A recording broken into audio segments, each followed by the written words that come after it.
بسم اللہ الرحمن الرحیم۔ السلام علیکم ورحمۃ اللہ وبرکاتہ۔ کیسے ہیں آپ؟ سب ٹھیک ہیں؟ آج ہم 3 ماہ کورس تجوید کا شروع کر رہے ہیں۔ سب سے پہلے میں آپ کو ایک اہم بات بتانا چاہتی ہوں کہ ہم جو دین سیکھیں اللہ تبارک و تعالیٰ کی خوشنودی اور رضا کے لیے، اللہ کے دین کو آگے پھیلانے کے لیے، الحمدللہ میں اس وقت 17 ممالک میں پڑھا رہی ہوں، اللہ کے دین کو پھیلا رہی ہوں، اور مجھ سے کافی بہنوں نے رابطہ کیا اور تجوید سیکھنے کی ان کے اندر جو جوش اور جذبہ تھا وہ ظاہری طور پر ان کے باتوں سے ظاہر ہو رہا تھا، تو ان کے اس جوش اور جذبے کو دیکھ کر میں نے یہ قدم اٹھایا، گروپ بنایا، تاکہ میری یہ بہنیں قرآن کو تجوید کے ساتھ پڑھ سکیں اور آگے بھی پھیلائیں۔ اور میری اب سب سے یہی درخواست ہے کہ آپ جو بھی دین سیکھیں، علم سیکھیں، اس کو آگے دوسرے لوگوں تک پہنچائیں تاکہ صدقہ جاریہ ہو۔ اللہ تبارک و تعالیٰ کی عطا کی ہوئی بے شمار نعمتوں میں سے ایک نعمت ایسی ہے جو کہ اس کا عظیم الشان کلام ہے، جو اللہ تعالیٰ نے اپنے آخری نبی صلی اللہ علیہ وسلم پر اپنے بندوں کی رہنمائی کے لیے نہ صرف نازل کیا بلکہ محض اپنے لطف و کرم سے قیامت تک کے لیے اس کو محفوظ بھی کر دیا ہے۔ اب ہم پر لازم ہے کہ ہم اللہ تبارک و تعالیٰ کی اس عظیم نعمت کا شکر ادا کرنے کے لیے نہ صرف یہ کہ قرآن کو صحیح طور پر پڑھنا سیکھیں بلکہ علماء کرام کی رہنمائی میں اس کے معنی میں تدبر اور غور و فکر بھی کریں، اور اپنی زندگی کے ہر شعبہ میں قرآنی ہدایات پر عمل کرتے ہوئے رہتی دنیا تک اس کے نور کو پھیلانے کے لیے اپنی توانائیاں بھی حتی الامکان صرف کریں۔ تو آئیے ہم اپنا سبق شروع کرتے ہیں۔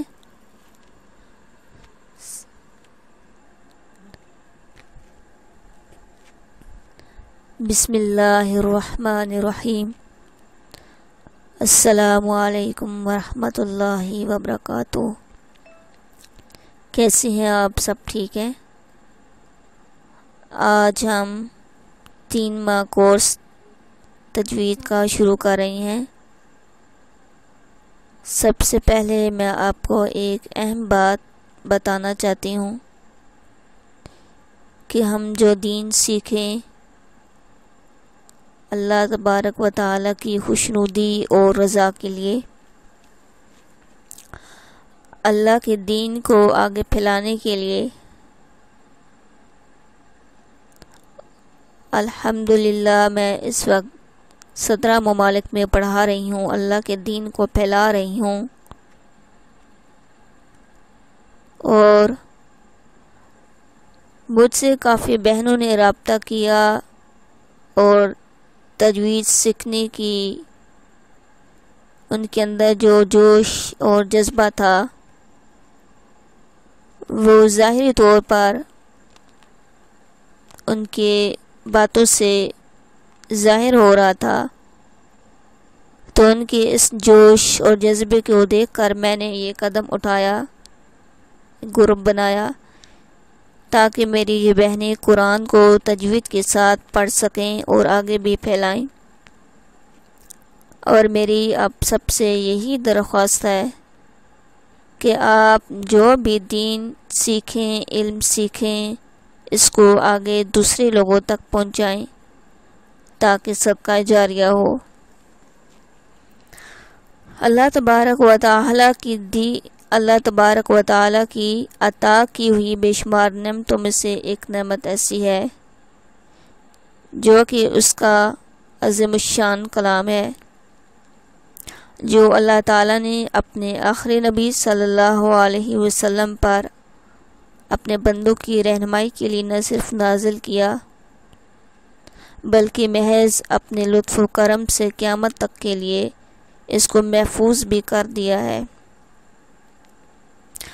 اب ہم پر لازم ہے کہ ہم اللہ تبارک و تعالی کی اس عظیم نعمت کا شکر ادا کرنے کے لیے نہ صرف یہ کہ قرآن کو صحیح طور پر پڑھنا سیکھیں بلکہ علماء کرام کی رہنمائی میں اس کے معنی میں تدبر اور غور و فکر بھی کریں اور اپنی زندگی کے ہر شعبہ میں قرآنی ہدایات پر عمل کرتے ہوئے رہتی دنیا تک اس کے نور کو پھیلانے کے لیے اپنی توانائیاں بھی حتی الامکان صرف کریں۔ تو آئیے ہم اپنا سبق شروع کرتے ہیں۔ تجوید کیوں ضروری ہے؟ تجوید کیوں ضروری ہے؟ تجوید کا لغوی معنی عمدہ کرنا، اچھا کرنا، یعنی جتنا بھی ہم اس کو سنوار کر پڑھیں، خوبصورتی کے ساتھ پڑھیں۔ تجوید کی اصطلاحی تعریف: ہر حرف کو اس کے مخرج کے مع اس کی تمام صفات کے ادا کرنا۔ اس کی اصطلاحی تعریف ہے کہ ہر حرف کو اس کے مخرج کے مع اس کی تمام صفات کے ادا کرنا، یعنی ہر لفظ کا اپنا اپنا ایک مخرج ہوتا ہے، ایک صفات ہوتی ہے کہ اس کو کیسے ادا کرنا ہے۔ آگے ہے قراءت۔ قراءت کا مطلب ہے پڑھنا۔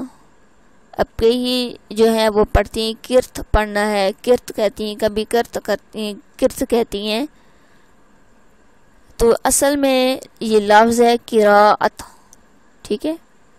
قراءت کا مطلب ہے پڑھنا۔ تجوید نہ سیکھنے کی وجہ دو بڑی اور نمایاں غلطیاں ہوتی ہیں۔ تجوید نہ سیکھنے کی، جو تجوید نہیں سیکھیں گی تو ان کی جو دو بڑی اور نمایاں غلطیاں ہیں وہ کون سی ہیں؟ نمبر 1 لحن جلی، جو لحن جلی، اور دوسری ہے لحن خفی، ٹھیک ہے۔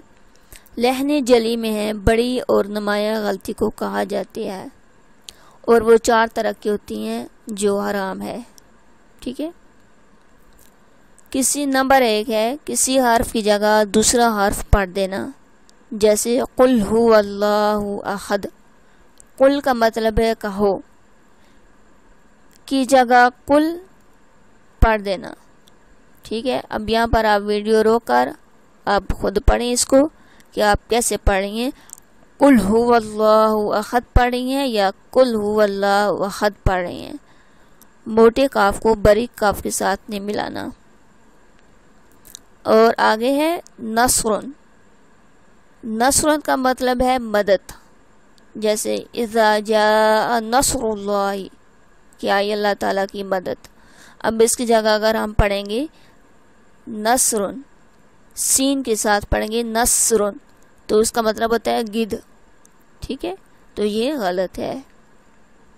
نمبر 2 کوئی حرف بڑھا دینا، جیسے الحمدللہ، یعنی تمام تعریفیں اللہ تعالیٰ کے لیے ہیں، اگر اس کی جگہ ہم پڑھیں گے الحمدللہ،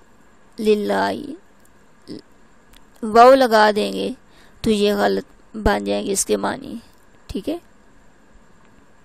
اب آگے نمبر 3 ہے کوئی حرف کم کر دینا،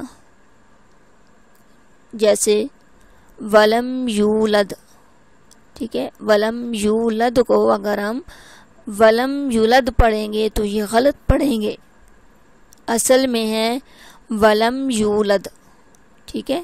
تو آگے جو ہے اس میں ولم یولد واو کو ہم نے نکال دیا، ساکن کر دیا، تو یہ غلط ہے۔ نمبر 4 ہے حرکات و سکنات کی غلطی کرنا۔ حرکات و سکنات زبر زیر پیش کو حرکات اور سکنات کہتے ہیں ساکن لفظ کو، سکون ساکن کو۔ جیسے اہدینا کی جگہ ہم پڑھ جاتے ہیں اہدینا، حمزہ کے اوپر زبر پڑھ دیتے ہیں تو یہ غلط ہے، ٹھیک ہے۔ یا انعامتا کی جگہ انعامتو انعامتی پڑھیں گے تو یہ غلط ہوگا۔ جیسے انعامتا علیہم، یہ ٹھیک ہے، اس کی جگہ ہم پڑھیں گے انعامتو پڑھیں گے تو یہ غلط ہے، انعامتی پڑھیں گے تو یہ غلط ہے، انعامتا یہ صحیح ہے۔ نمبر 2 ہے لحن خفی، ٹھیک ہے۔ چھوٹی اور غیر نمایاں غلطی کو لحن خفی کہتے ہیں اور یہ مکروہ ہے، ناپسندیدہ ہے۔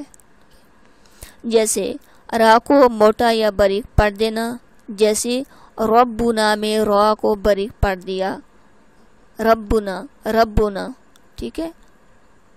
را کو موٹا پڑھنے کے بجائے اس کو باریک پڑھ دیا تو یہ غلط ہے۔ نمبر 2 لفظ اللہ کے نام کو موٹا یا باریک پڑھنے میں غلطی کرنا، جیسے الا اللہ، اصل میں الا اللہ ہے، اگر ہم پڑھیں گے اس کو الا اللہ تو یہ غلط ہے، ٹھیک ہے۔ آپ کلمہ پڑھیں، ذرا بار بار ریپیٹ کریں، الا اللہ یہ اصل ہے، الا اللہ موٹا پڑھنا ہے، الا اللہ یہ باریک ہے۔ الا اللہ میں لفظ اللہ کے نام کو باریک پڑھ دیا، ٹھیک ہے، اللہ کے جو نام اس کو باریک پڑھ دیا تو یہ غلط ہے۔ یا جیسے بسم اللہ میں لفظ اللہ کے نام کو پر پڑھ دینا، پر مطلب ہوتا ہے موٹا پڑھ دینا، ٹھیک ہے۔ تو بسم اللہ ہے، اصل میں بسم اللہ، اگر کوئی پڑھ دے بسم اللہ، ٹھیک ہے، وہ غلط ہے، بسم اللہ یہ غلط ہے، بسم اللہ یہ ٹھیک ہے۔ نمبر 3 ہے نون کے اظہار یا اخفا میں غلطی کرنا، نون کے اظہار میں یا اخفا میں غلطی کرنا، جیسے انعامتا میں نون پر اخفا یا انتا میں نون پر اظہار کر دینا، اصل میں انعامتا ہے، ٹھیک ہے، ٹھیک ہے، یہاں پر ہم نے اظہار کرنا ہے، ظاہر طور پر اظہار کرنا ہے انعامتا، اور نون آگے جو آیا ہے انتا یہاں پر ہم نے اخفا کرنا ہے، ٹھیک ہے۔ جیسے اردو میں پنکھا کو پنکھا کہا جاتا ہے، تو یہ جو ہے علم التجوید نہ سیکھنے کی وجہ سے ہماری اتنی غلطیاں آتی ہیں جن کی وجہ سے ہمارا جو ہے نماز